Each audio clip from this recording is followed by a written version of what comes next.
February 7th, 2026. Yesterday, two right-wing circuit judges signed off on the Trump administration's new mass detention policy, the extraordinary assertion that vast numbers of non-citizens throughout the country can be arrested and held in detention centers without the right to release until they are deported. As Steve Vladeck explained in December in One First, this new policy dramatically expanded the number of immigrants suddenly subject to arrest and long-term detention.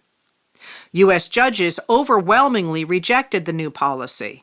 Vladeck quoted Politico's Kyle Cheney, who reported that in more than 700 cases, at least 225 judges, appointed by all modern presidents, including 23 appointed by Trump, have ruled that the new policy likely violates both the law and the right to due process.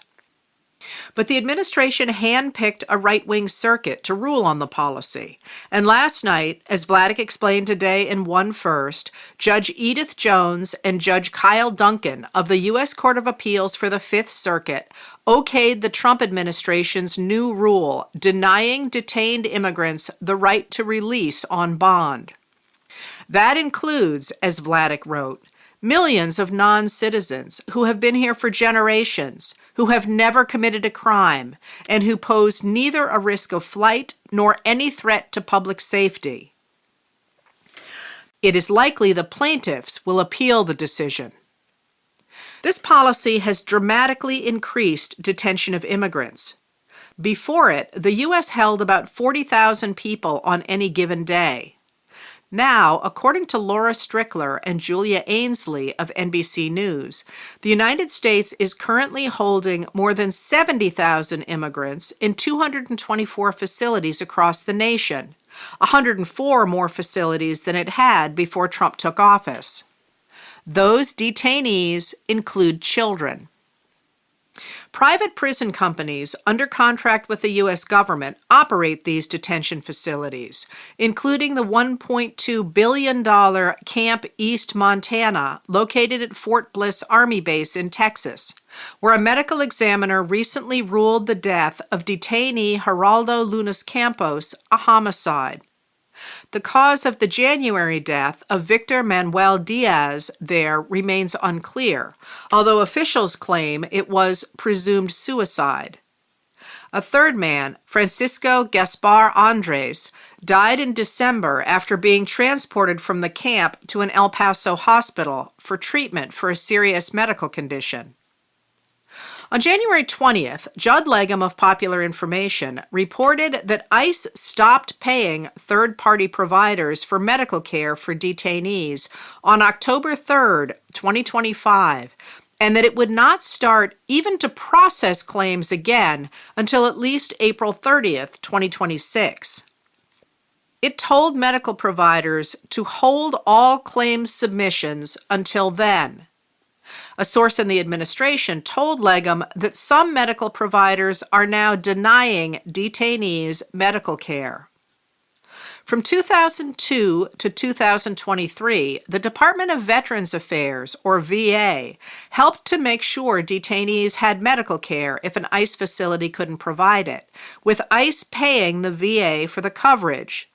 But in 2023, Alabama Republican Senator Tommy Tuberville lied that President Joe Biden was robbing veterans to pay off illegals. And on September 30th, 2025, a small right-wing nonprofit sued to get documents from the Trump administration about the VA's role in detainee care. On October 3rd, Legum discovered the VA abruptly and instantly terminated its agreement with ICE, leaving it with no way to provide prescribed medication or access off-site care. According to Legum, ICE said it could not provide dialysis, prenatal care, oncology, and chemotherapy. ICE officials described the loss of care as an absolute emergency that needed an immediate solution to prevent any further medical complications or loss of life. But it did not get solved. Douglas Macmillan, Samuel Oakford, and Kirkpatrick and Aaron Schaefer of The Washington Post reported that according to ICE's own oversight unit, Camp East Montana at Fort Bliss, Texas, has violated at least 60 federal standards for immigrant detention. The contract for the $1.24 billion project was awarded to a small business that operates out of a residential address and has, as Lyndon German of VPM News reported, little to no publicly available record of managing immigration facilities. Last April, at the Border Security Expo in Phoenix, Arizona, Acting Director of ICE Todd Lyons told attendees, "We need to get better at treating this like a business." He called for a deportation process like Amazon Prime, but with human beings. In the Republicans' July 2025 budget reconciliation bill, which they call the One Big Beautiful Bill Act, they put $45 billion into additional funding for ICE detention. In November and December, NBC News and Bloomberg reported that the Trump administration was considering mega centers for detaining people.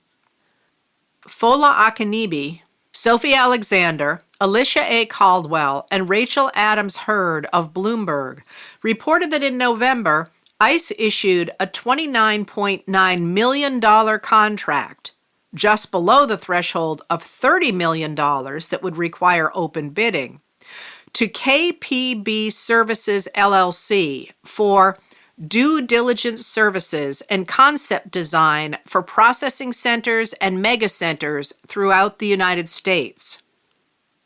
In December, Douglas McMillan and Jonathan O'Connell of The Washington Post reported that the administration was working to put in place a national detention system that would book newly arrested detainees into processing sites before sending them to one of 7 warehouses that would hold 5,000 to 10,000 people each. McMillan and O'Connell reported that 16 smaller warehouses would hold up to 1,500 people each. From there, people would be deported. These will not be warehouses. They will be very well-structured detention facilities meeting our regular detention standards, a DHS spokesperson wrote to Angela Kocherga and Diane Solis of KERA News in Texas. It should not come as news that ICE will be making arrests in states across the U.S. and is actively working to expand detention space. Strickler and Ainsley reported Thursday that the Department of Homeland Security has already secured at least 3 facilities. It paid $87.4 million for one outside Philadelphia and $37 million for another outside San Antonio, a warehouse of nearly 640,000 square feet. ICE bought a building the size of 7 football fields in Surprise, Arizona, outside Phoenix, for $70 million. But there is increasing criticism of the new warehouses as Americans mobilize against the violence and abuse of ICE and Border Patrol. Officials from Surprise answered concerns about the federal facility with a statement saying, "The city was not aware that there were efforts underway to purchase the building, was not notified of the transaction by any of the parties involved, and has not been contacted by DHS or any federal agency about the intended use of the building." It's important to note federal projects are not subject to local regulations, such as zoning. On Tuesday, February 3rd, more than 1,000 people turned out for the Surprise City Council meeting to oppose the establishment of the Federal Detention Center. One of the speakers reminded the council of Ohrdruf, the first Nazi camp liberated by U.S. troops, on April 4, 1945. He said, "The U.S. Army brought the leading citizens of Ohrdruf to tour the facility, which turned out to be part of the Buchenwald network of concentration camps. A U.S. Army colonel told the German civilians who viewed the scenes without muttering a word that they were to blame. one of the Germans replied that what happened in the camp was done by a few people, and you cannot blame us all.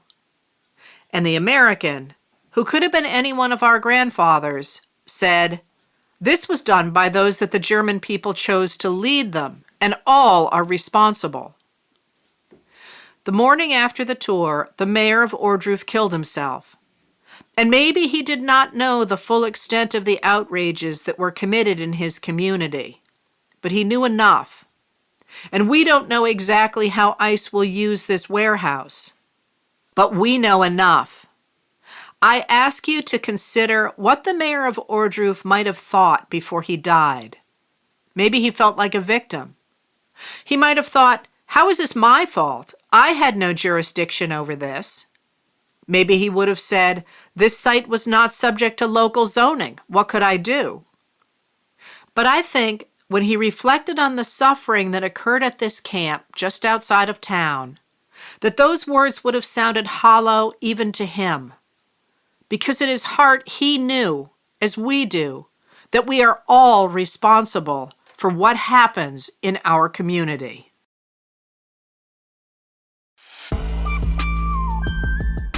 Letters from an American was written and read by Heather Cox Richardson. It was produced at Soundscape Productions, Dedham, Massachusetts. Recorded with music composed by Michael Moss.